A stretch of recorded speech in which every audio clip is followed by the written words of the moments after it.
Welcome back to Respawn N30, and it is time for the Esports exclusive. Eric M. Mathos here, bringing you the latest and sometimes the greatest in esports. And not right now.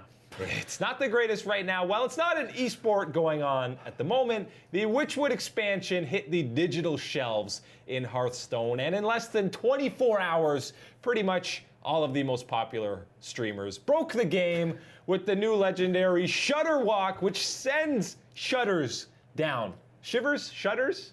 Shuddering's a thing. It sends it down my spine. Salt down my spine. This deck is nonsense. Okay, so for anybody who doesn't know what the card does, it just reissues all of the battle cries previously done in the game to miscellaneous targets. But here's the real fun. You could just play battle cries that just do stuff. So it's a Yogg Saron that just goes hard in the paint. And here's the real problem. It's an instantaneous win condition. You can play any deck you want, relatively, with one kind of source of damage on Battlecry, in this case, a Life Drinker. And then you just play this card and you watch as this man either rage quits immediately or humors you with the 19-minute animation duration on this nonsense. It's blowing up legendary rankings right now. People are getting it in 5 minutes. The deck is dirt cheap to build, and you best believe a lot of these guys spent that cool $70 on the multitudinous array of packs beforehand as a pre-order bonus. It's everywhere right now.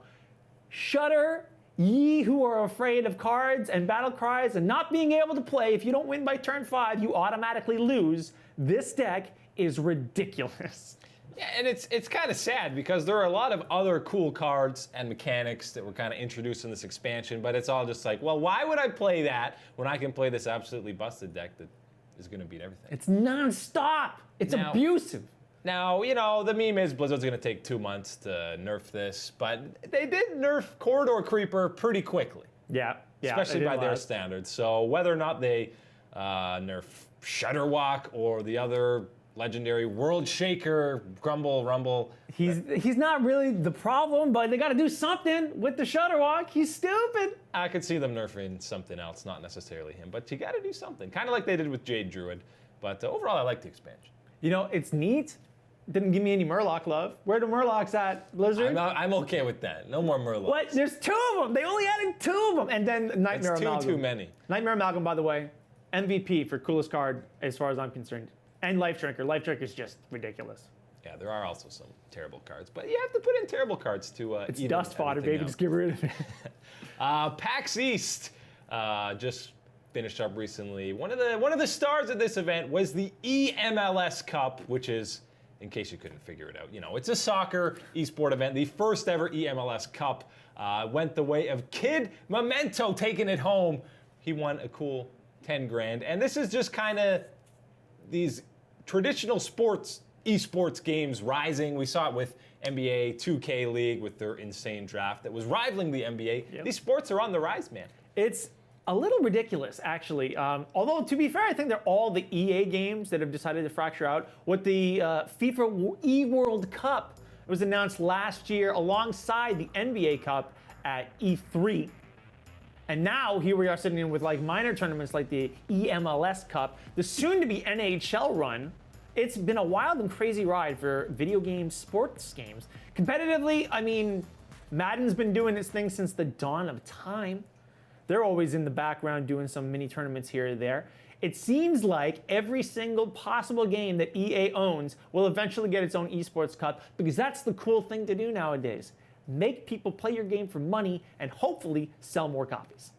And I mean, you saw how popular that event was, and it just seems like almost any esport that you're putting a hat into, people are just kind of interested in the whole aura that is esports, regardless of what the game is, which is cool to see. You know what? FIFA right now, going hard. Speaking of that tournament, you got yourself the FIFA World Cup going down in Manchester right now. They've already gone through the pool plays. Both, oddly enough, Xbox One and PlayStation 4 consoles have their own brackets.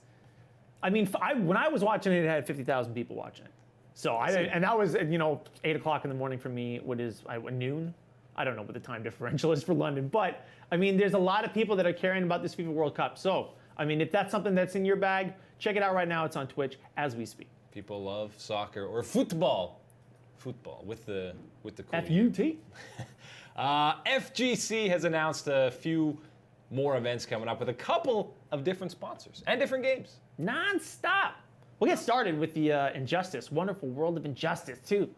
They've decided to do a more traditional route, throw a bunch of money at a bunch of endemic tournament runners, being sponsored by Simple Mobile and Samsung. And, at the end of the big grand tournament, you win all these bad boys. Top 12 guys get their points, plus 3 dudes through select invitational tournaments, and then a last chance qualifier, and then a top 16 bracket to battle it out for a $100,000 pot.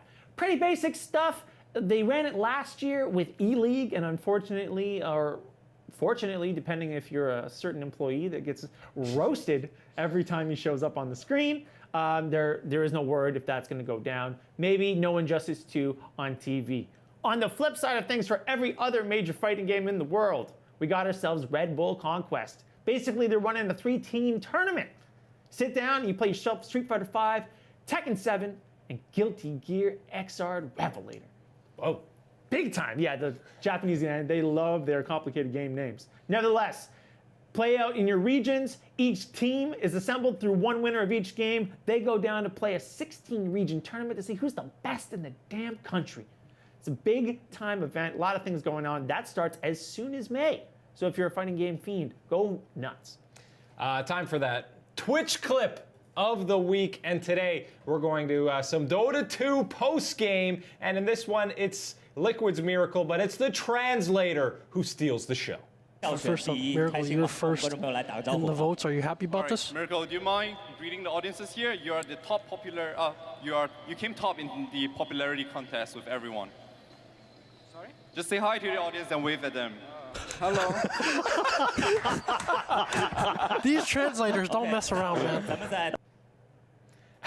I love that he doesn't even hesitate. He just says hello, and he's like, good to go. Get the job done, man. Get the job done. Make sure you guys use the promo code SHOTCALLERS for 15% off all DX Racer products at dxracer.com. You don't want to give up 50%. It's free money, sort of.